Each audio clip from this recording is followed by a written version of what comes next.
Erev Tov, bonsoir à toutes et à tous. On est très heureux de se retrouver avec le Rav Shaul David Bochko, Rosh Yeshiva de la Yeshiva Echad Eliyahu à Kochav Yaakov. Et ce soir, parler de la vaccination. Quand j'ai vu le titre, la vérité, je me suis dit, finalement, ça n'a pas l'air tellement difficile, il n'y a pas tellement de questions, quoi. Quand on regarde la halakha, Verapo, Yerapé, il faut aller voir les médecins. Mais quand j'ai vu les Mekorot, c'est pas si facile. Et vu que le Rav Bochko a donné ce cours également à la Yeshiva, et vu le nombre de personnes qui sont là ce soir, ça intéresse beaucoup de savoir qu'est-ce que dit la halakha sur la vaccination. Alors, merci au Rav Bochko d'être là pour Midreshet Yehuda Manitou. Bonne étude à tous. Ouvrez votre micro, Rav, qu'on puisse vous entendre. C'est bien, c'est ouvert. Voilà. Alors, d'abord, shalom à tous. J'espère que tout le monde se porte bien et que tout le monde est en bonne santé et que tout le monde a pu se vacciner pour pouvoir revoir des enfants et des petits-enfants de manière un petit peu plus sympathique et proche. Alors, notre sujet de ce soir, la vaccination. En fait, la vaccination, c'est un sujet qui est parti de notre rapport avec la médecine et les médecins. Alors, vous savez, je ne sais pas si c'est une blague ou si c'est sérieux, c'est vous qui allez décider, mais il y a un type, un jour, il est allé chez le médecin, il lui a donné des médicaments, il a payé le médecin, il a payé le médicament, et une fois qu'il a pris les médicaments, il les a jetés à la poubelle. On dit, pourquoi? T'es fou? Il a dit, le médecin doit vivre, le pharmacien doit vivre, moi aussi je dois vivre. Alors voilà, et quelquefois c'est vrai, il faut prendre quelquefois un peu moins de médicaments que ce que les médecins nous prescrivent, mais la règle est de les écouter, on va essayer de savoir d'où ça vient. Alors en fait, on sait que dans les réseaux, il y a beaucoup d'informations, de gens qui parlent pour ou contre. Alors j'ai voulu savoir qu'est-ce que dit la halakha. Et d'abord, j'ai vu qu'il y a des textes a priori contradictoires. Il y a des textes qui a priori nous disent que celui qui est malade, eh bien, il doit s'adresser à Kadosh Baruch Hu. Pourquoi il doit s'adresser à Kadosh Baruch Hu? Parce que c'est lui qui guérit. Ki ani Hashem rofecha. C'est moi Dieu qui te guérit. Et nous avons un texte qui se trouve dans Divrei Hayamim à propos du roi Assa. Rav, je vous coupe. Est-ce que vous pouvez un petit peu baisser votre caméra qu'on vous voit mieux? On va essayer. Voilà. Technique, voilà. Très bien. Super. On a réussi. Merci beaucoup. Bien fait. Bon, alors, on va voir un verset de Divrei Hayamim à propos du roi Assa.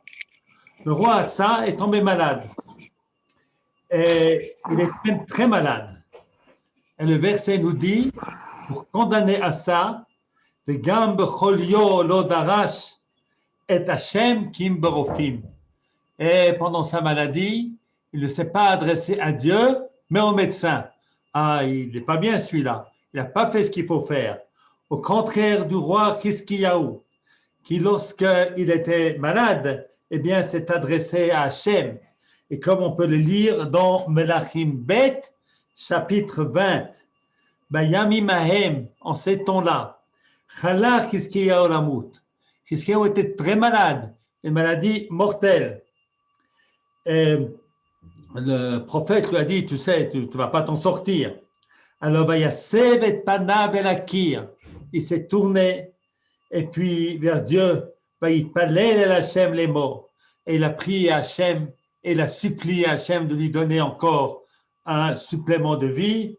Et nous voyons dans le texte, Chouv, Dieu dit au prophète Ishayahu, Vamarta el Hiskiyahu, tu diras à Hiskiyahu, comme Hashem, ainsi dit Dieu, Shamati et tefilatecha, j'ai écouté ta prière, Raïti et dimatecha, j'ai vu tes larmes, Ineni rofelach, je te guéris et dans 3 jours tu pourras monter faire un sacrifice.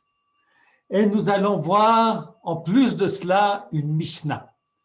Une Mishnah qui nous enseigne dans Psachim, c'est dans le 9e Mishnah du 4e chapitre de Psachim. La Mishnah nous dit ainsi, Shisha dvarim asa Chizkiyahu HaMelech. Chizkiyahu HaMelech était un roi tzaddik. il a fait 6 choses. 3 de ces choses ont été acceptées par les sages, on dit qu'il a bien fait, et 3, on a dit qu'il a mal fait. Parmi ce qu'il a bien fait, Ganaz Sefer Refuot Vodulo. Il a caché le livre des médicaments, le livre de médecine. Et Rashi nous dit, avec ce livre de médecine, les gens pouvaient se guérir facilement et ils oubliaient de prier Hachem. Et c'est ainsi, c'est ce que dit Rashi, cité par Barthénoura, le fiche Loya Libam Nichna al Choliam Elam Mitrapim Miyad. Parce que les gens ne se soumettaient pas à Dieu et ils se guérissaient immédiatement. Eh bien, pour que ceci n'arrive plus, eh bien, Hiskiyahu HaMelech a caché le livre de médicaments. Alors, nous voyons ici des textes, déjà dans la Torah, je suis Dieu qui te guérit, et ensuite dans les prophètes, et puis maintenant dans la Mishnah, qui nous explique qu'il n'est pas bon de se tourner vers les médecins. Lorsqu'on est malade, on doit se tourner vers Akadosh Baruch Hu. Alors, ça, c'est la première chose que nous voulions vous dire. Et maintenant, alors, Yohan, qui est un grand chacham, nous a dit déjà en introduction qu'il y a un verset de la Torah qui nous parle de médecins qui guérissent. Ça, c'est dans la paracha de Mishpatim. Bekorot ba'ad pniot larofé. Alors, cette Mishnah nous dit ainsi, ce verset nous dit ainsi, il y a quelqu'un qui a frappé son prochain, et alors on nous dit, il a frappé son prochain, il est presque mort, mais finalement, il n'est pas mort, il en est ressorti, si celui qui a été frappé, eh bien, guéri, celui qui a frappé ne sera pas mis à mort, il n'a pas tué. Eh bien, il devra payer le temps du chômage, le temps qu'il n'a pas pu travailler, et il doit également payer les frais médicaux. Alors, la Gemara nous dit, Mikan, la Gemara, ça c'est dans Baba Kama, la Gemara nous dit, Mikan, Sheniten Reshut, le refait le rapporte. S'il faut payer le médecin, c'est bien que le médecin a le droit de guérir.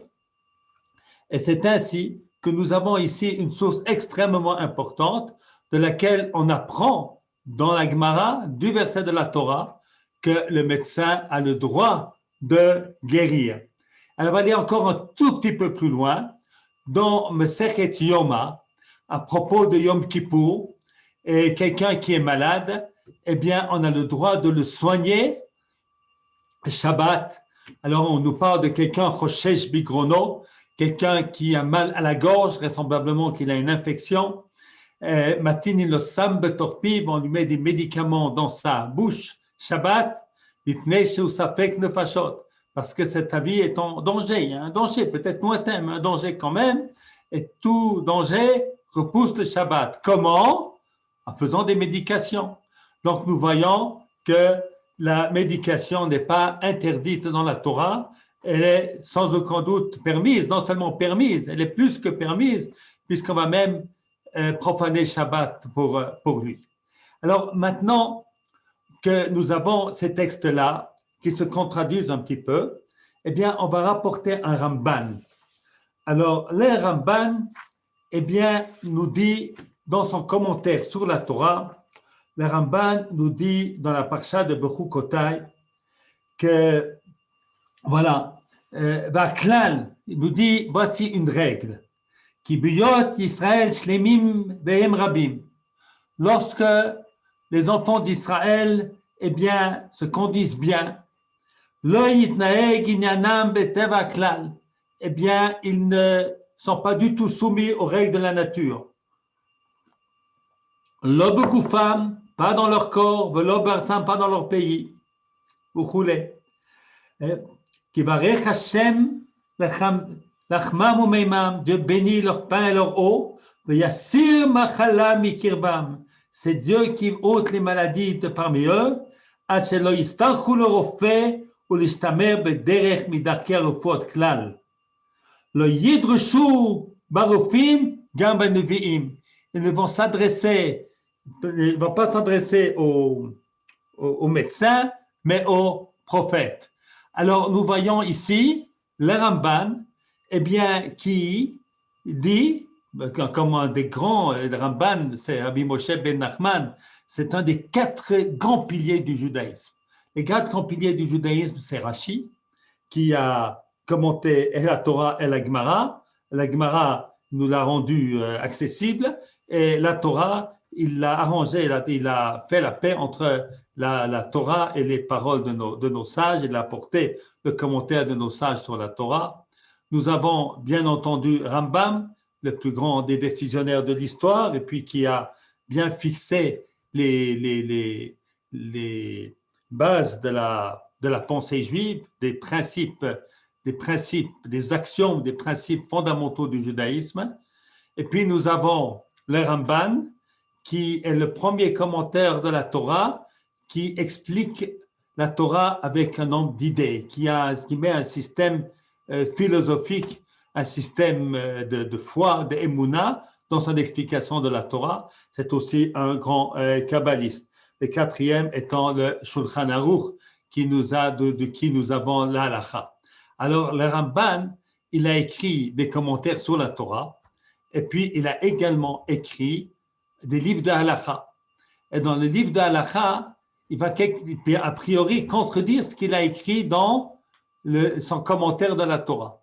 Alors, ce commentaire de la Torah est très important parce que nous entendons des gens qui nous disent pas trop travailler, Dieu va aider. Vous savez, comme l'histoire de celui qui cherchait un chidour pour sa fille. Elle est allée dans une yeshiva et on lui a présenté un garçon extraordinaire, fantastique, le meilleur. Alors, il lui a demandé, le père de la fille, « Ouais, comment tu vas faire? Tu vas te marier, tu auras un enfant.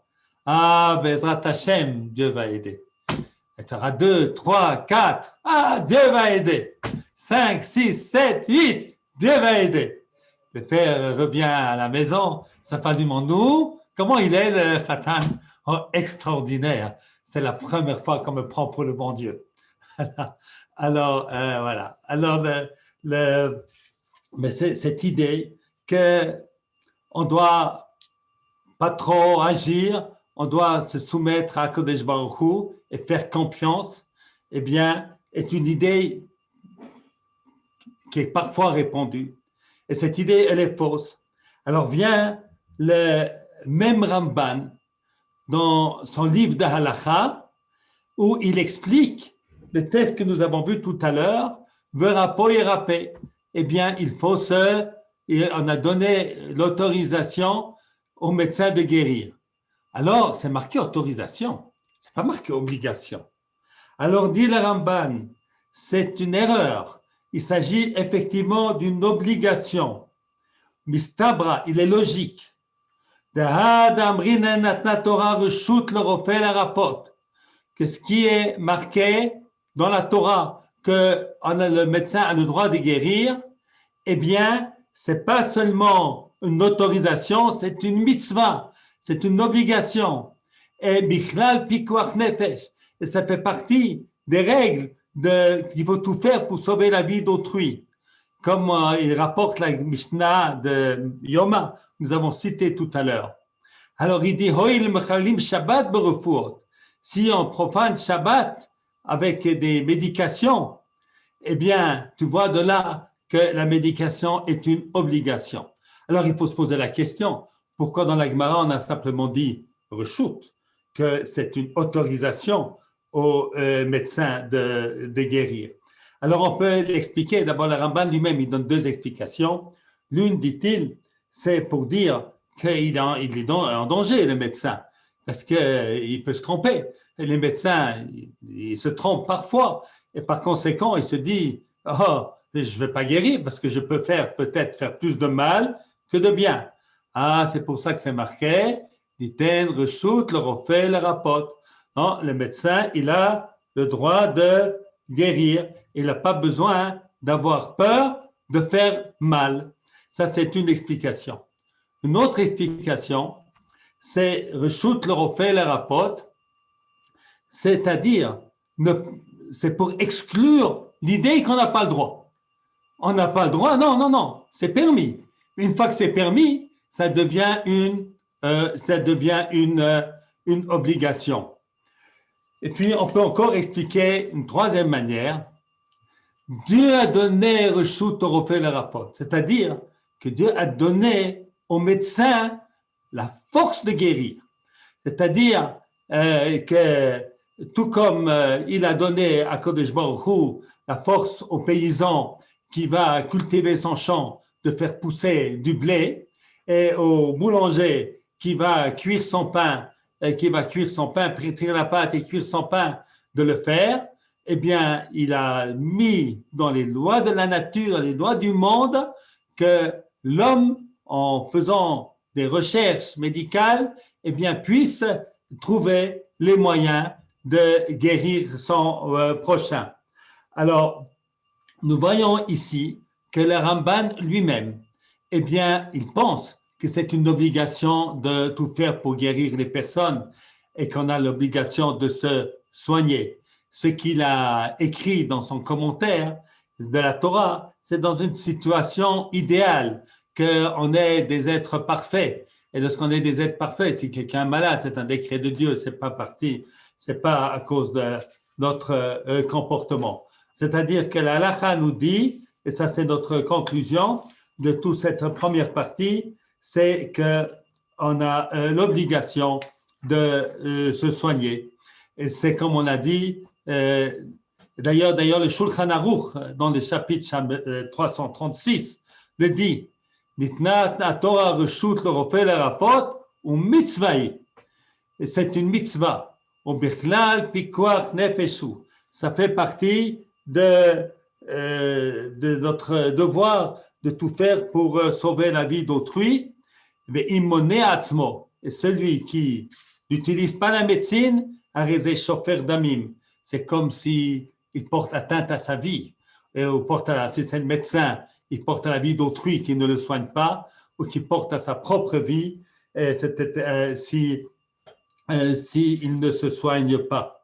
Alors, d'ailleurs, il y a une histoire assez intéressante dans la Mesechet Brachot à propos d'un chassid qui priait, qui était en chemin, et puis il y a un bourreau qui voulait lui parler, et il ne lui a pas dit bonjour parce qu'il était en train de prier. Alors la Gemara nous raconte que le type, il a attendu qu'il a fini sa prière, et après, il a dit, attention, juif, tu ne sais pas que je peux te tuer? Alors, le juif lui répond, laisse-moi parler, après tu prends ta décision.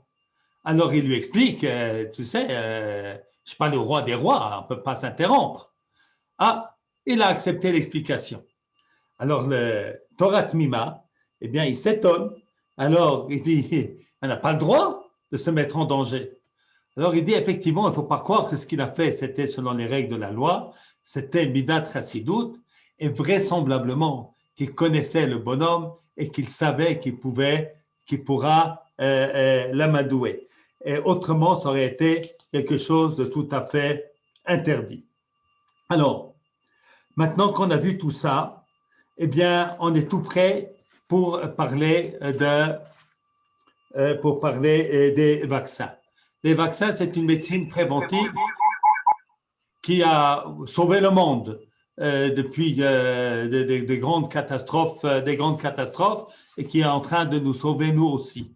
Alors, il y a déjà des sages d'Israël en parlaient du vaccin il y a déjà très, très, très longtemps.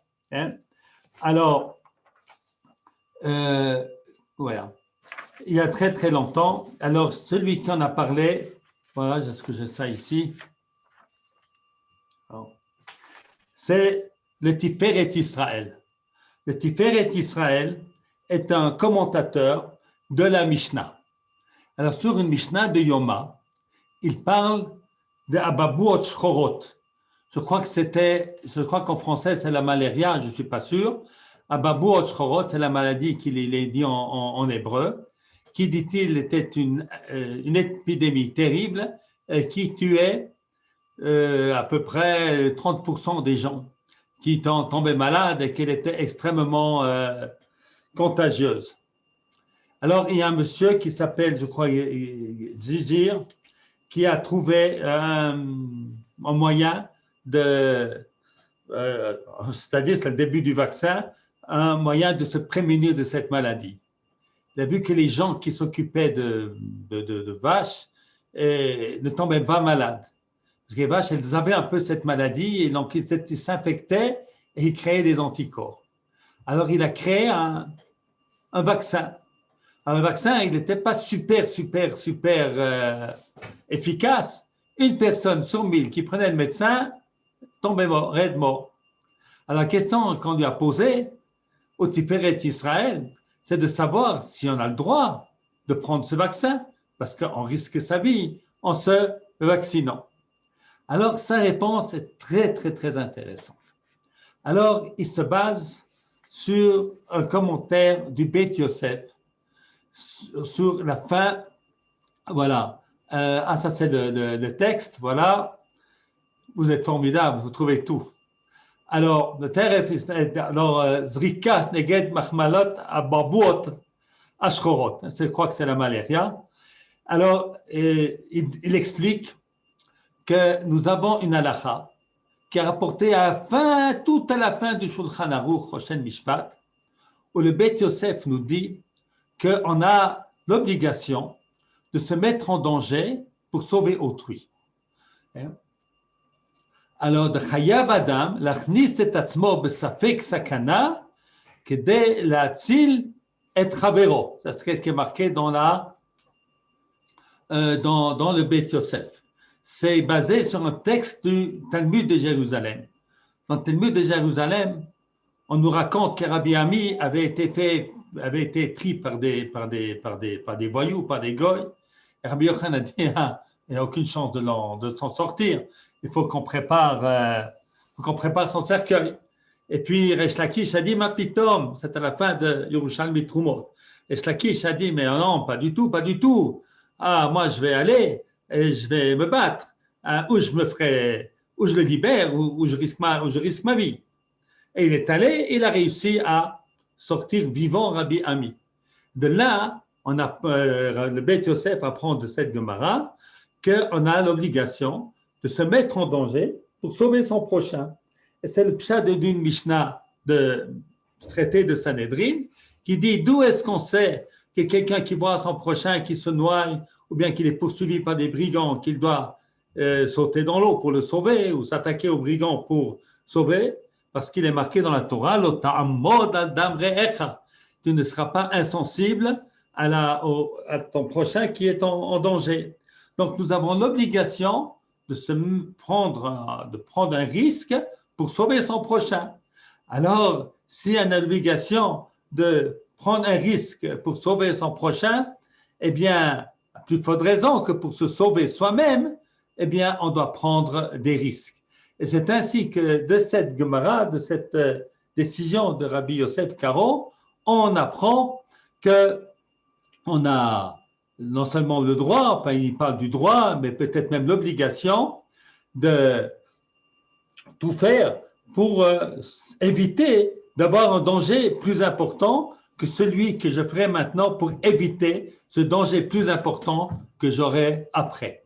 Alors maintenant, avec alors ça c'était avec les vaccins de fin du XVIIIe siècle. Alors qu'aujourd'hui, eh bien, les vaccins sont beaucoup plus sûrs, ayant beaucoup moins, c'est pas 1 sur 1000, c'est 1 sur million qui peut peut-être risquer quelque chose. Alors, c'est sans aucun doute une obligation de prendre le vaccin pour sauver sa propre vie.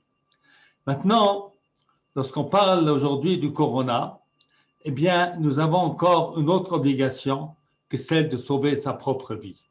Sauver sa propre vie, on l'apprend de plusieurs versets. On apprend en particulier d'un verset de la Parsha de Noach qu'un homme a une interdiction de se suicider, c'est-à-dire c'est une interdiction de faire quelque chose qui pourrait porter atteinte à ma vie et à ma santé.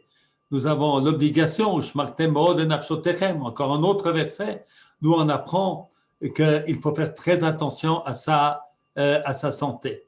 Alors, de tout cela, on apprend que pour soi, on doit faire très attention. Mais avec l'épidémie d'aujourd'hui, eh bien, on ne doit pas seulement faire attention pour soi, on doit faire attention également pour autrui. Alors, nous avons à cela plusieurs versets de la Torah qui nous enseignent cette obligation-là. Alors, nous avons en particulier un verset dans la paracha de Ki Teitzei, une obligation de mettre une barrière sur son toit pour que personne ne tombe. Et cette obligation va très très loin. Rambam nous dit que celui qui met un obstacle qui risque de provoquer provoquer un dommage à quelqu'un, eh bien, transgresse 2 interdits de la Torah. Kol mirshol, sheishbo sakanat nefashot. Tout obstacle qui peut porter danger. Mitzvah taseh la siro. C'est un commandement positif de l'ôter. Ou l'ishaer mimenu, de faire très attention à lui. Ou l'isaer bedavar yafé yafé. Et de faire très attention à la chose. Sheneema, ishamer lecha ushmor nafshecha. Fais très attention. Alors, c'est intéressant parce que ce verset, ishamer lecha ushmor nafshecha, selon le pshat, eh bien, il parle de choses spirituelles. Fais très attention de ne pas oublier que Dieu t'a donné des obligations au mont Sinaï. Et c'est très intéressant que ce verset-là, eh bien, c'est celui que l'on nous donne comme source de faire attention à sa propre vie et à la vie des autres. Et la raison est que personne ne peut faire des mitzvot s'il est malade. Et en particulier, si quelqu'un, Dieu ne plaise, meurt, ne peut plus faire de mitzvot. Donc là, Rambam nous a compris que cette obligation de faire attention à soi et à autrui, eh bien, est une obligation complète de la Torah. Alors, un niach misholot amevim l'idée sakana, celui qui laisse des obstacles qui peuvent porter danger à autrui, bitel mitzvah taseh, il a annulé un commandement positif, va'avar al lo tasim damim, il a transgressé cet interdit de la Torah. On va peut-être même aller encore un petit peu plus loin. Il y a un midrash extrêmement intéressant dans Dvarim qui parle je crois que c'est dans Kedoshim, qui parle que tous les 10 commandements qui se trouvent dans la paracha de Yitro, nous allons lire cette semaine, eh bien, se retrouvent sous une autre forme dans la paracha de Kedoshim. Par exemple, dans Parashat Yitro, c'est marqué Kabed et avicha ve'timecha, tu respecteras ton père et ta mère. Et dans Parashat Kedoshim, c'est marqué Ish imo v'aviv tirao, chacun vous craindrez vos parents. Et c'est ainsi que le Midrash explique pour chaque mitzvah des 10 commandements quel est son pendant dans la Parashat de Kedoshim. Alors, quel est le pendant de l'otirtzach, qui ne faut pas tuer autrui? Et le Midrash dit, le pendant, eh bien, c'est le verset « Lota mod adam re'echa » ne reste pas l'obligation de sauver autrui lorsque autrui est en danger. Alors, si on a l'obligation de se mettre en danger, ou peut-être certains disent sans avoir un vrai danger, l'obligation de sauver la vie d'autrui, et si on ne l'a pas fait, on est considéré comme l'avoir tué, à plus forte raison, si par notre comportement, on met en danger autrui, que c'est comme si on a commis un des actes les plus graves de notre Torah. Alors c'est ainsi que nous devons faire très très attention, et c'est pour ça qu'à notre époque, où l'épidémie est dangereuse, mais qu'Akadosh Baruch Hu nous a envoyé un grand cadeau extraordinaire, la possibilité de se vacciner, eh bien, à la fois, c'est une mitzvah pour nous-mêmes de ne pas tomber malade, même s'il y a un petit risque, très, très, très, très petit, eh bien, il n'est rien par rapport à l'avantage que cela donne. Maintenant, si on parle pour soi-même, maintenant, si on parle pour autrui, alors si on ne veut pas se vacciner, il faut rester enfermé à la maison. Pas voir les enfants, pas voir les petits-enfants, pas aller au magasin, pas sortir, ne rien faire. Parce que là où on est, on peut attraper quelque chose et ensuite le donner à quelqu'un d'autre. Alors, lorsque on a la possibilité, on n'a pas la possibilité, il n'y a pas le choix, on ne peut pas arrêter de vivre. Mais si nous avons la possibilité de pouvoir se protéger et puis protéger autrui en se protégeant nous-mêmes, quelqu'un demande quel est ce risque même infime, vous savez, moi je ne suis pas médecin, mais j'ai parlé, avant de donner ces cours, j'ai parlé à 2 médecins de mes amis, mais disent que pratiquement il n'y a aucun risque, autant que l'on sache. On ne peut pas savoir ce qui va se passer avec certitude. D'après les connaissances, d'après ce qu'il y a, il n'y a pas de risque. Mais personne ne peut vraiment savoir, peut-être une personne sur 1 million, peut arriver quelque chose. On a fait déjà en Israël 2 millions ou 3 millions de vaccins et dans le monde plusieurs millions. Eh bien, les résultats sont que c'est véritablement infime. Et qu'est-ce qui va se passer dans 10 ans? On ne sait pas. Personne véritablement peut pouvoir dire à 100%. On peut dire à 99%. On a aussi de l'historique de tous les vaccins qui ont eu lieu pendant l'histoire. Alors, c'est ainsi que de se vacciner à notre époque, eh bien, est une mitzvah, sans aucun doute, une mitzvah de la Torah, qui nous permet, à la fois, c'est un cadeau extraordinaire, qui nous permet de vivre. Alors, vous savez, de prier Hachem, aide-nous, sauve-nous, pas prendre le vaccin n'a pas beaucoup de sens. Pourquoi? Parce qu'un petit peu comme l'histoire de ce monsieur qui avait pris un bateau et qui a été pris dans un tourbillon et sa vie était en danger. Alors il était sur le reste de son bateau qui encore flottait et il s'est adressé à Hachem, sauve-moi, sauve-moi, sauve-moi. Et un bateau qui passe à côté essaye de lui crier, viens, non, moi je prie Hachem.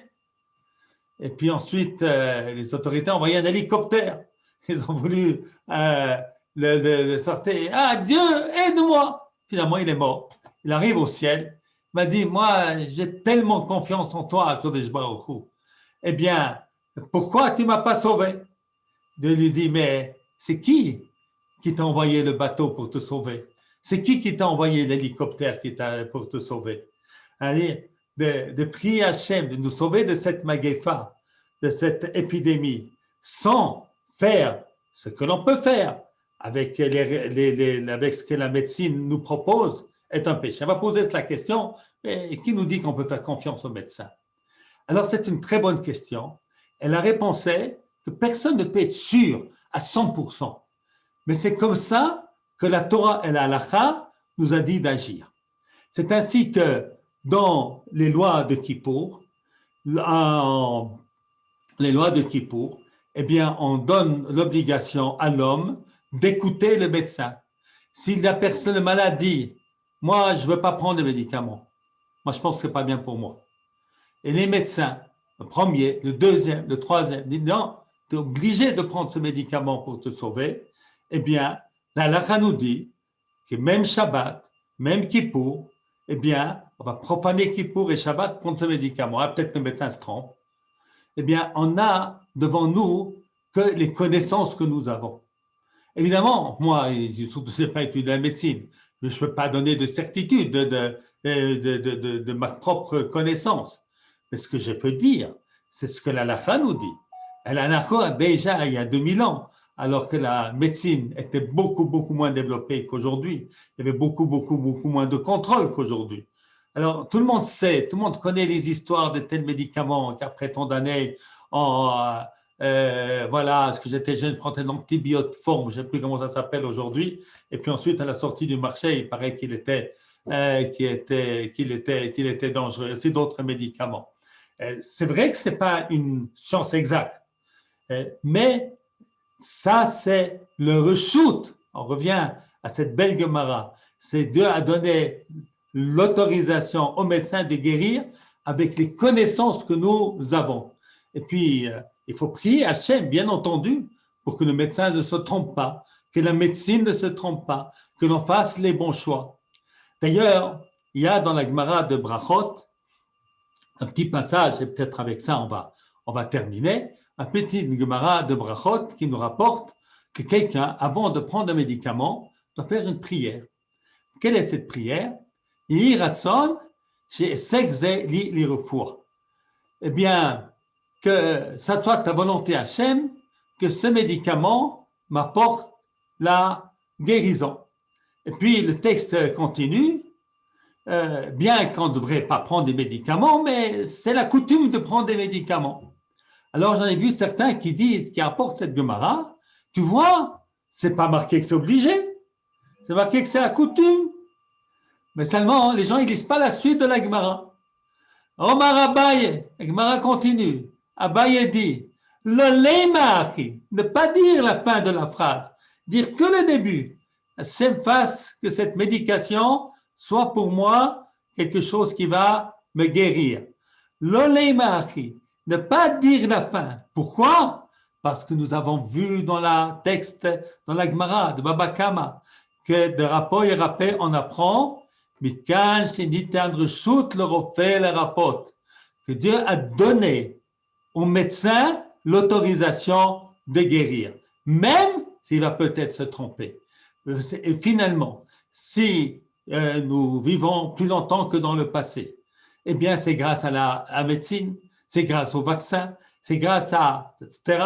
Dieu a donné l'intelligence aux hommes de pouvoir étudier, de pouvoir approfondir, de pouvoir faire des expériences et ainsi nous sauver, nous aider. Alors, avant de prendre un médicament, disons bien entendu, Yiratson chez Sexel les refoua, que ce soit ta volonté que ce médicament soit pour moi une guérison. Bien entendu, chacun, même dans sa propre histoire de chacun a pris un médicament qui lui a parfois fait du mal. C'est comme ça. Mais ce n'est pas une raison pour plus aller chez les médecins. Il faut faire attention, vous êtes posé un deuxième, et c'est sûr que c'est nécessaire. Mais une fois qu'on a fait ce que nous, en personne humaine, nous pouvons faire pour pouvoir être sûr qu'on prend ce qui est nécessaire et pas ce qui est superflu, ce qui nous aide à vivre et pas ce qui peut nous mettre en danger, eh bien, on fait ainsi. Et alors, je pense, moi aussi, j'ai pris des médicaments et ensuite, ça m'a fait du mal. Et puis, j'ai arrêté ce médicament. Ça peut arriver à tout le monde et je pense que ça arrive à tout le monde, mais ce n'est pas une raison pour avoir une méfiance générale. C'est parce que ce n'est pas une science exacte, ce n'est pas Dieu. Les médecins ne sont pas Dieu, mais c'est Dieu a demandé aux médecins de faire ce qu'ils peuvent pour nous guérir. Parce que à l'Yeshiva, même il y a des parents qui ne veulent pas que leurs enfants se vaccinent, et puis ça nous chagrine parce que ça retarde la possibilité de pouvoir reprendre une vie normale, et puis de ne pas se cacher derrière des rideaux, une espèce de vie qui porte atteinte à notre vie sociale et communautaire, qui est tellement importante. La vie communautaire, pour un juif, c'est très important. Le minyan, c'est très important. Alors aujourd'hui, on a pris à la maison pour ne pas aller au minyan. Alors une fois qu'on est vacciné, que beaucoup de gens seront vaccinés, on pourra retourner au minyan. On pourra refaire des cours où on se voit, pas seulement en Zoom, mais que se voit en direct. Et c'est plus chaleureux, c'est plus sympathique. Et que, alors que Bezrat Hashem, prions pour que ce vaccin, bien, contre le corona, il y ait essexé les refoua, que ça soit pour nous tous une guérison, pas seulement pour nous, pour tout Israël, pour le monde entier, qu'on puisse s'en sortir de cette souffrance. Voilà. Toda Rabba, Rav Bochko. Avant de donner la parole aux autres participants, deux questions. Vous avez donné un cours hier à Rishon les Tseirim pour les jeunes. Est-ce qu'il y a quelque chose de différent si on est plus âgé ou moins âgé? C'est la première question. Et la deuxième question, c'est, je me suis posé une seconde. Est-ce qu'on peut transgresser Shabbat pour faire le vaccin. Ça veut dire, ces derniers mois, il y avait la course pour préparer le vaccin. Est-ce qu'on avait le droit de laisser un laboratoire pour trouver justement cette réfoua qui est contre cette épidémie? Alors, première question, la différence qu'il y avait, elle n'est plus tellement vraie aujourd'hui, entre les jeunes et les personnes âgées. Les personnes âgées, c'était surtout pour se protéger eux-mêmes. Et les jeunes, c'était surtout pour que la maladie ne soit pas transmise. Aujourd'hui, malheureusement, on sait que des jeunes aussi sont touchés, donc cette différence n'a plus lieu d'être. Ça, c'est la première question. Pour la deuxième question, eh bien, on avait le droit même de tout faire, de travailler jour et nuit, Shabbat et jour de fête pour amener le vaccin. Et alors, il y a une chouva intéressante de Rav Shlomo Zalman Auerbach a posé la question si quelqu'un a le droit de se vacciner Shabbat. Alors, il donne le principe suivant pour savoir si on a le droit ou pas. Il dit, voilà, si en semaine, on se précipite, eh bien, il faut. Si en semaine, on ne se précipite pas, alors on peut attendre un jour ou deux, d'accord? Voilà. Et cette réponse très, très, très logique. Alors, pour la question, ce n'était pas en temps d'épidémie que la question lui a été posée. Alors, il a dit, donc, si quelqu'un il doit attendre quelques jours pour faire le vaccin, il n'y a pas de problème. Maintenant, s'il doit attendre 3 ans ou 4 ans, eh bien, il peut même profaner le Shabbat. Alors, aujourd'hui, lorsqu'on est religieux puis qu'on peut faire un rendez-vous qui ne soit pas le Shabbat, on ne va pas faire justement le Shabbat en Israël. Et on a laissé le Shabbat à ceux qui ne respectent pas le Shabbat. Mais si on est dans une situation où on ne peut se faire vacciner que le Shabbat, ça sera permis parce que, voilà, je vais expliquer encore un tout petit peu là-dessus. Il y a un tchouva du Noda Yehuda, il y a 250 ans, Noda Yehuda de Prague, à qui on a posé la question, c'était une question qui était venue de Londres, de quelqu'un qui était décédé après une opération, si on pouvait faire une histoire métine, une dissection, pour pouvoir savoir quelle est la raison de cette maladie. Et pour que les prochaines fois, on fasse l'opération mieux. Alors, il a interdit, et il a dit un chidouche halachique qui a été repris de lui, que pikuach nefesh, c'est seulement lorsqu'on a la personne en danger devant nous, mais pas des choses hypothétiques. En fait, déjà, des Gdolim, Rabbi Beck, on dit aujourd'hui, les informations passent très vite d'un côté à l'autre du monde. Il a écrit ça il y a 40 ou 50 ans. Ça devient comme si le malade est devant nous. Mais le Rav Yosef Machash, il a repoussé ces paroles de la manière qui est juste. Il m'a dit, ce principe qu'a dit le Noda Yehuda n'est pas vrai. Ce principe n'est pas vrai. C'est vrai qu'on ne va pas profaner Shabbat pour fabriquer des armes s'il n'y a pas de guerre et pas de nécessité. Mais si on est devant une situation qui est dangereuse, comme c'est le cas aujourd'hui, ou comme c'était le cas de quelqu'un qui est décédé d'une opération, eh bien, on a bien entendu le devoir de faire ce qui est nécessaire pour empêcher que cela se reproduise, même si on n'a pas un malade devant soi. Et je pense qu'il a raison. Et au moment où il y a tant de gens qui sont malades avec le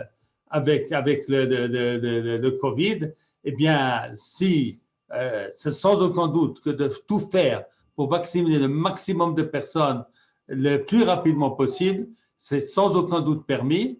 Et pour nous-mêmes qui avons une coupe patroline et quand on a la possibilité de faire le rendez-vous plus ou moins quand ça nous arrange, on ne va pas prendre le rendez-vous justement Shabbat. Voilà, répondre aux deux questions. Merci beaucoup, Rav. Une question de Michel Becker qui nous dit, peut-on faire un test, savoir si on a le corona le vendredi, sachant que le laboratoire va travailler pendant Shabbat pour analyser les résultats? Oui, parce que le laboratoire a le droit de travailler jour et nuit, donc c'est tout à fait permis. Toda Rabba Rav, j'ouvre les micros, vous pouvez réagir. Juste avant, Rav, on nous a signalé que Ababou Achorot, d'après nos spécialistes, c'est la variole. Voilà. La petite vérole, c'est pareil. Oui, c'est la variole, voilà, je me suis trompé. Voilà, c'est la variole. Voilà. Les questions, chers amis, ouvrez vos micros, c'est le moment. Oui, bonjour. Moi, je voulais dire, si jamais. Oui, j'aimerais dire qu'il n'y a pas actuellement de vaccin contre le corona. Il y a un vaccin contre une partie de ce virus qui est une partie de surface. Mais il n'y a pas encore de vaccin contre le corona. Tous les vaccins de l'histoire étaient des vaccins dits atténués qui agissaient sur tout le virus. Là, il ne s'agit que d'une protéine particulière qui permet au virus de s'attaquer aux cellules, mais dès qu'il change, la protection baisse. Il ne faut pas croire que même les gens vaccinés pourront échapper aux capsulotes de bientôt, parce qu'il faudra attendre des vaccins atténués. Il faut continuer à porter le masque, à faire de l'hygiène maximum. D'ailleurs, c'est affiché, par exemple, dans toutes les administrations. Vous avez, si la personne qui est contaminée porte un masque et celle qui n'est pas contaminée porte un masque, le risque est à 1% seulement. Donc le vaccin, lui, actuel, contre les souches qui sont actuellement partout dans le monde, étant de 95%, c'est à peu près du même ordre d'idée. Ce qu'il faudra, c'est avoir un vrai vaccin contre l'ensemble du virus, et à ce moment-là, qu'il varie ou qu'il ne varie pas, nous serons tous protégés. Bezrat Hashem. Merci beaucoup. Je peux, hein? Oui, vous pouvez. Bon. Alors, si je suis convoquée un vendredi, je ne suis pas convoquée un vendredi, mais c'est si, et que je dis non, je préférerais un autre jour, il y aura quelqu'un d'autre qui viendra le vendredi et ce sera par ma faute. Non, j'ai gagné quoi? J'ai gagné quoi? C'est un autre juif qui va venir, qui va faire la même chose, qui va faire le truc, le vaccin. Je ne dis pas que vous n'avez pas le droit d'aller, je n'ai pas dit que c'est interdit. Je pense que comme on peut choisir, alors il y a aujourd'hui on peut choisir, comme vous savez, vous dites voilà, on peut choisir. Si je choisis, j'envoie quelqu'un d'autre à ma place. Vous n'envoyez personne à votre place puisque vous pouvez choisir. On n'envoie personne à ça, chacun. Alors, si tout le monde respectait Shabbat, vous avez raison, il faut que celui qui respecte Shabbat aille aussi. Mais comme c'est pas le cas aujourd'hui en Israël, alors je pense pas qu'il faut, je pense pas qu'il faut prendre rendez-vous Shabbat. Il n'y a pas de raison. On peut prendre vendredi ou dimanche. Merci. D'autres réactions?